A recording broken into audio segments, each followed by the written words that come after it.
58. Ja, kom maar. Prima. Zorgen dat je rechtop zit, borstkas goed vooruit. Nou, sport is natuurlijk belangrijk om voldoende te bewegen.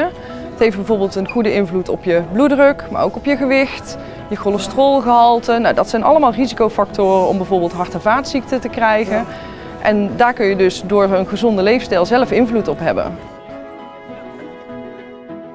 Dat is eigenlijk ook de titel van vandaag, hè? Sport je gezond. Dus in wat voor mate moet je zelf bewegen om gezond te zijn. Maar er zit natuurlijk ergens een grens aan. Topsport is lang niet altijd gezond. Dus je moet ook wel weten wat je lijf aan kan. En daarvoor kun je bijvoorbeeld een sportmedisch onderzoek laten doen bij de sportarts. En dat wil zeggen dat je belastbaarheid in kaart wordt gebracht. Dus je belastbaarheid van je spieren en je gewrichten, maar ook je hart. Dat gebeurt door middel van een inspanningstest. Kunnen we kijken van, god, wat kunnen jouw hart en longen nou eigenlijk aan? En dan kun je daar ook je sportactiviteiten op afstemmen. Nou, dan kunnen we even testen hoe de conditie is. Ja, de VO2 max wordt eigenlijk uitgerekend. We gaan kijken naar de hartslag van deze mevrouw. Veel sporten zal ervoor zorgen dat de conditie beter wordt. Het heeft effect op je bloedsuikers, diabetes, hoge bloeddruk, cholesterol. Ook statistisch minder kanker. Dus eigenlijk best wel redenen om te sporten. Alleen voor een kleine groep mensen is het gevaarlijk. Ik heb 2 keer een hartaanval gehad en moest gaan sporten. Ik ben bij de fitness geweest, 3 keer niks. Ik heb dit gezien, klasse. Voetbal nu 2 jaar, het gaat prima. 6,5 kilo kwijt. En mijn bloed en alles is perfect. Dus, ik ben een aantal jaren, of ik ben de afgelopen jaren definitief afgekeurd. Er zit een rheumatische ontsteking, et cetera, artrose. Nou, dan kun je op de bank gaan zitten en dan verstijf je helemaal. Je kunt ook juist gaan bewegen en heel fysiek bezig zijn. Dus ik loop veel, ik wandel veel.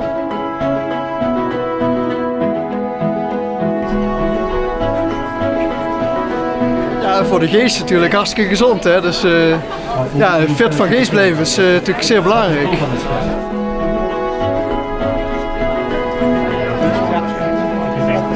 We hebben een sessie vanmiddag met 2 andere collega's van mij. En waar ik als sportarts op de focus op ga leggen, dat is vooral over hoe kun je zelf gezond blijven door sport of een gezonde leefstijl. Wat kun je aan je gezondheid doen? Wat heeft sporten nou echt voor invloed op je gezondheid? En op of het ontstaan van ziektes bijvoorbeeld. Ja, wat ik ga vertellen is dat we een ontwikkeling hebben doorgemaakt van het herstel met en na kanker. Eerst hebben we daar eigenlijk helemaal geen interesse voor gehad. Waren we alleen maar bezig om te zorgen dat die patiënt genezen was. En in de loop van de tijd gingen we patiënten steeds meer genezen. Kwamen ook steeds meer genezen patiënten die bleven leven.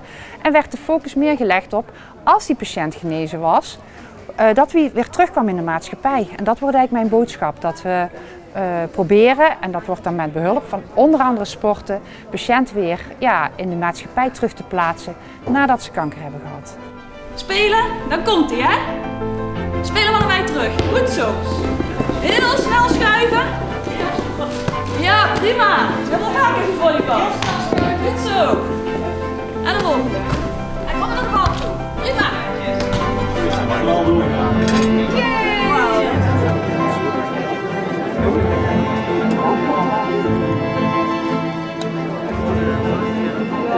Het gaat eigenlijk met name over de mensen die kanker hebben gehad en die we heel graag weer aan het bewegen willen hebben. Niet zozeer dat ze heel sportief moeten worden, maar meer om te zorgen dat ze gewoon weer conditie krijgen, dat ze weer energie krijgen. En daar hebben we een uitgebreid programma voor, heel veel mogelijkheden, zowel hier in het ziekenhuis als ook contacten met fysiotherapeuten. En om te kijken of we mensen gewoon weer aan de gang krijgen, zeg maar. Wat ik opmerkelijk vond is dat oncologie en sport dat zeg maar één is. Dat vond ik, dat verwacht je niet. Je verwacht voor oncologie dat je revalideert in het ziekenhuis en een chemokuur krijgt, dat soort zaken. Maar dat je dat samen ziet gaan met sport, dat vond ik opmerkelijk. Iemand die ik van dichtbij kende, die had kanker heeft hij gehad.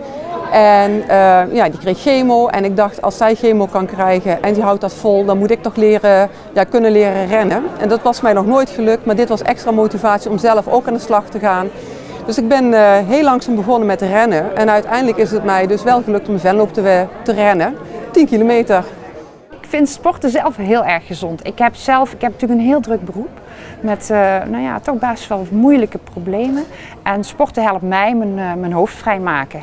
Ik rijd 2 keer per week paard en ik probeer 2 keer per week te hardlopen om dat te bewerkstelligen.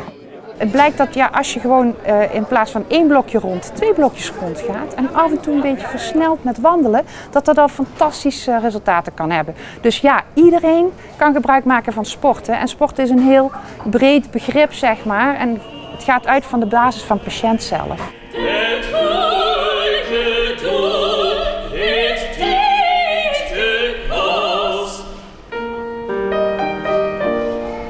Jos en Piet en Piet en Jos. Op de eerste plaats moet je natuurlijk je hele lichaam gebruiken om geluid te maken. Dat leren we in onze zanglessen om dat technisch goed te krijgen. Maar daarnaast is het toch ook belangrijk dat we ons lichaam enigszins gezond houden. Zodat we ook elke keer weer kunnen zingen.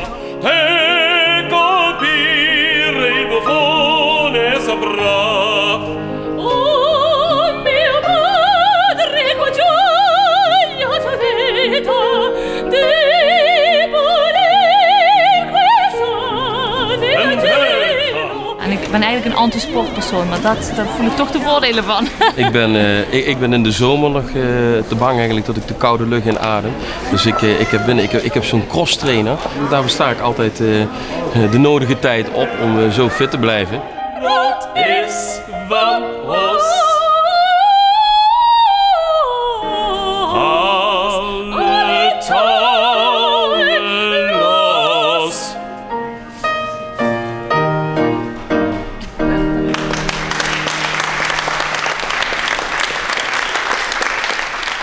Als je kijkt naar de mensen die echt overlijden tijdens het sporten, zijn vaak de kortdurende sporten. Ik noem maar wat. Squash, ook zo'n heerlijke sport waarbij heel snel de hartslag oploopt. En dat kan normaliter prima als je een gezond hart hebt. Maar wat ik net al aan het begin zei, stel dat je 35 jaar of ouder bent en je wil zo nodig dit soort dingen gaan doen. Eerst nadenken, hoe gezond ben ik voordat ik deze excessieve sporten ga doen. En dat geldt voor meerdere sporten. Je denkt altijd wel op die leeftijd, ik ben jong, ik kan alles. Maar de werkelijkheid kan je achterhalen. Gezond. Dan houd je fit. Fit van geest. Hè? In de winter dan doe ik het allemaal rustig aan. En dan als de zomertijd begint, dan begin ik ook weer. Dus dat is een mooie test. Sporten kan ook een rol spelen bij het behouden van je gezondheid, het verbeteren van je gezondheid, bijvoorbeeld na een hartinfarct, dat kan ook een voorbeeld zijn. En preventie van andere gezondheidsproblemen. Dus ja, sporten vinden wij binnen de revalidatie zeker belangrijk. Ja, als je mensen keer boven in de kap halen, zo gedaan. Yes. Ja. En stop maar, 13. Hartstikke goed. Wieso is het nou zwaar? Redelijk zwaar. Toch de leeftijd van de meniscus die maakt dat die scheur gevoelig is. Kijk, de 18-jarige die vanmiddag op het sportveld een blessure heeft en er vanaf gaat, is duidelijk. Dat is een scheur gewoon door een trauma, door een ongeval. Maar de knieklachten die wij allemaal boven ons 50ste zo meteen krijgen, dat is geen acute scheur. Dat is puur een slijtageverhaal.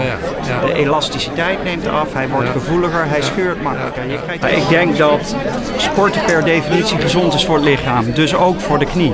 Alleen je moet het allemaal wel verstandig doen. Ik vind het vaak al fijn als mensen bewegen. Hè? En dat betekent ook in het dagelijks leven al vaker de fiets pakken of de trap pakken. Niet de lift of de auto bijvoorbeeld. Dan kom je al snel in een aantal minuten per dag. En eigenlijk is de norm voor gezond bewegen is eigenlijk 30 minuten matig intensief per dag. Zelf sport ik veel. Vanochtend nog gesport, 18 hols gelopen. Maar het is altijd goed om het over sport te hebben, maar zeker in combinatie ook met voeding. Ik denk dat mensen nog veel kunnen leren van sport en voeding.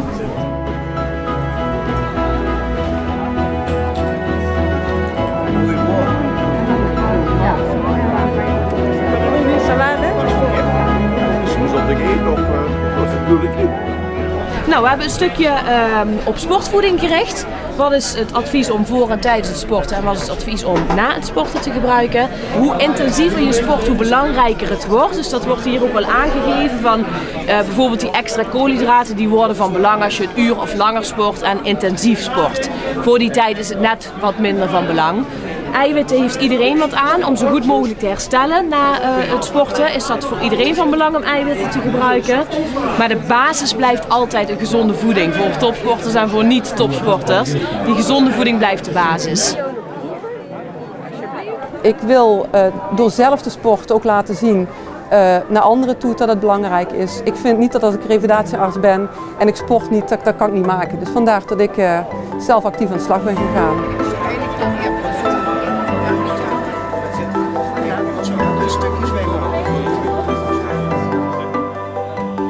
Ik raad het alle cardiopatiënten aan, ga voetballen. Walking voetbal.